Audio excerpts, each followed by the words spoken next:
This tells us something that we've already been aware of, which is we've got a systemic issue here. There's a lack of accountability, there's a lack of training. I think if we combine this with what we know, for instance, of what's happening with the police force within schools, and the sort of work that's had attention drawn to it by the Northern Monitoring Project and others, there we can see that there's lots of moments where the police are overstepping their powers and are inflicting violence on women, on girls, on people who are vulnerable in our community. That's a systemic issue that really comes to the fore with these statistics. And is it not just about the individual officers or police staff who are perpetrating the violence or the attitudes? It's about those who work with them, who may not be actually committing any offences themselves, but is it possible to say that there's still the culture that allows that to continue? Yes, in this particular institution, definitely, and also more broadly in society, there's a widespread minimisation of violence, but particularly of men's violence against women. It's excused, it's hidden behind all sorts of criteria that sort of raise it, and the harm that it does is minimalised. And I think in this particular instance, you also have narratives like police as protector, which play into that. And we know that and excuse a lot of behaviours or hide it. And we know that what has come to the surface over the past few years in investigations has been instances of, for example, WhatsApp groups where police are exchanging sexist, misogynistic jokes or even jokes about rape and sexual violence.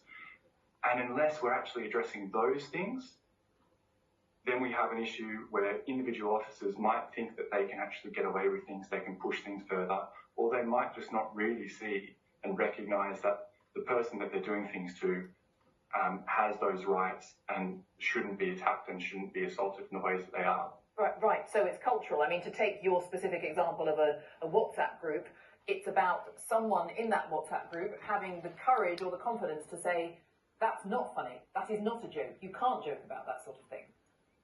Precisely. It's absolutely vital that we're doing that in the police force and throughout society and standing up. And we know that it's very frequent that most people within a group will actually find those comments unacceptable and they'll see the harm that they're doing. But there's this fear of putting your head out and being critiqued. But we need in this moment systemic crisis around violence against women and girls, around gender-based violence. We need a lot of people to step up. And I think, in particular, we need a lot of men to step up. And we tend to be in these spaces. Sorry to interrupt you, because that's really interesting, because I'm wondering whether that is... Tell us about the sort of work you do. Is that what you do? What do you say to young men, boys maybe even, in the work that you do? Explain how you get that message across. Yeah, so we're an organisation that works with men in schools, universities, workplaces, professional sports, in prisons throughout society, so men of all different ages. But regardless of what we're doing, we have to take them through this step where, firstly, that they're able to actually empathise and understand what the harm is that's happening here. And often that is a really crucial step that a lot of men have to do. And then they need to build up this sense that they can understand how those everyday interactions that they're a part of are contributing to a culture that's actually making it more acceptable for other people or for them to be committing violence. And so they need to be tackling that culture, they need to be changing that culture. And a lot of that work is awareness raising, but a lot of it's actually getting men activated, giving them that competence, giving them that confidence, giving them that support, so they know how to work with women and girls in their communities, with marginalised genders in their communities, and actually make these changes and make sustainable changes.